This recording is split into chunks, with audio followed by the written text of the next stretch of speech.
Murshidabad Heritage Development Society was born out of a dream in 2010 to look at the intangible and tangible heritage of Murshidabad. It's the lost and forgotten wealth capital of the world. In 1750s, it had 5% of the world GDP. Over the years, people have migrated, especially since 1960s, after the zamindari was abolished.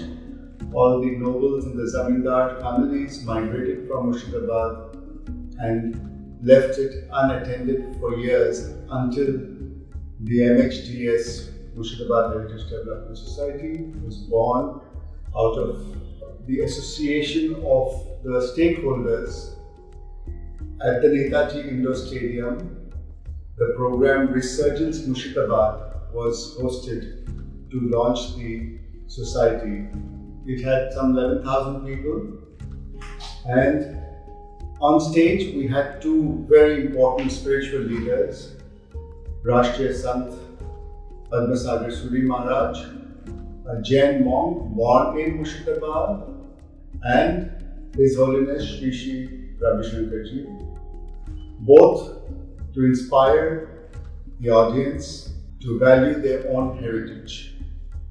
During that program, we had made a film which is available on YouTube called Resurgence Murshidabad. The word resurgence actually is, if you really track down the last 10 years of our performance, you can truly see how the transformation has taken place from a forgotten wealth capital to a preferred tourism destination in Bengal today.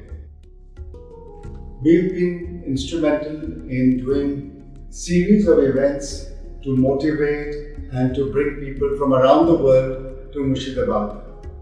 We've had seminars, we host the Murshidabad Heritage Festival, we do the Mango Festival, we've done several projects to empower the youth on valuing their heritage. With the Association of Art of Living, we've been engaging with the colleges to have the Heritage Quiz, Heritage Fashion Show, and of course the local fishermen, and doing a boat race with them, supporting the longest swimming competition, supporting the local hospitals with financial support, and running several healthcare programs.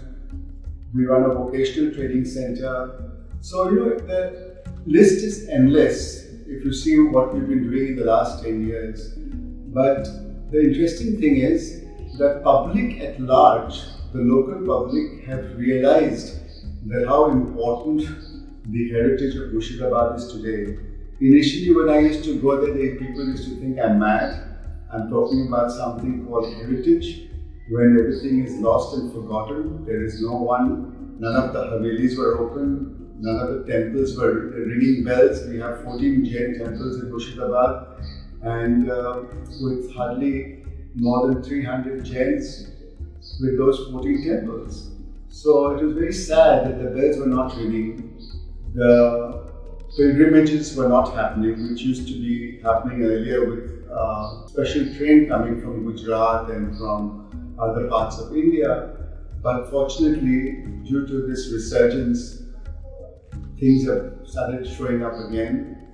And of course, during the festival, we made some film, and one of the films called Azimganj Ki Dastan, which is a very interesting story, which goes with the storyline of how an NRI couple, young men and women, come to Murshidabad wanting to sell their Haveli, and they get to hear the stories of their family from their housekeeper, and when at the point when the time comes to actually make the sale, the husband of the lady were about to sign the document, but she holds his hand and stops him from selling this property, and decides to retain their heritage and continue to be there.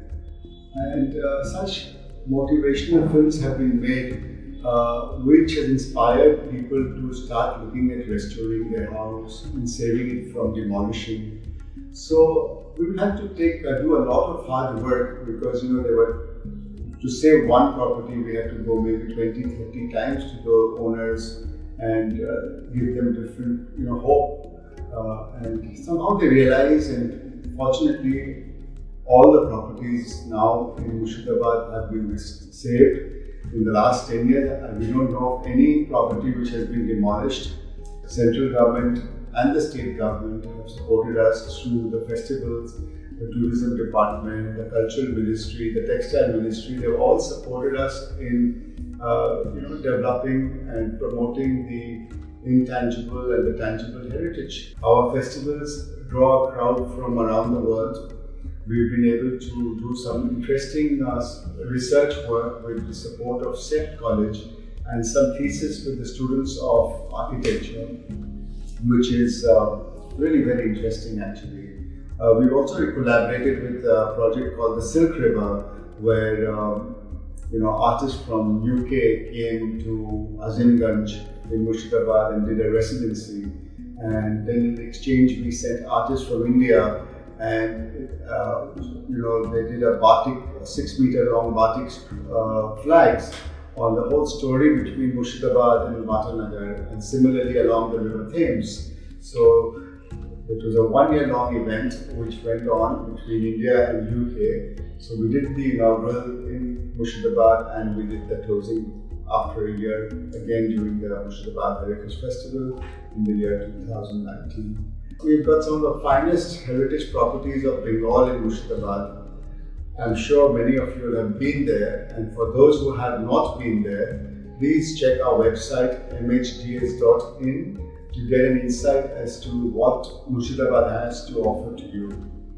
Interestingly, one of the finest heritage hotels of Bengal, which is called the Barikoti in Azimganj, is also an experience. So folks, we've also promoted our cuisine of that area, which is called the Sherwali cuisine. We've had several events in Calcutta and Murshidabad where we've done the Sherwali Food Festival. We promote 150 varieties of mangoes from Murshidabad, which is during our Mango Hut, which we have at the ITC in Calcutta. So, the whole effort has actually not just been a thought, but from this dream and a thought to reality. And if one goes through the initial documentation of our vision statement, we're fortunate that today we'll be able to implement all of that. Right from lobbying with the government, from the ministry, the road ministry, for the river tourism, we've been able to motivate people to start cruise liners, and now we have 3 cruise liners running up to Murshidabad. So interestingly, everything seems to have fallen in shape, which is, I think, quite challenging to be able to do that in Bengal in such a short period of time. So we are ready now for people to take the next big step and look at Murshidabad as the next future destination, because we've already sown all the seeds that is required for this jump start.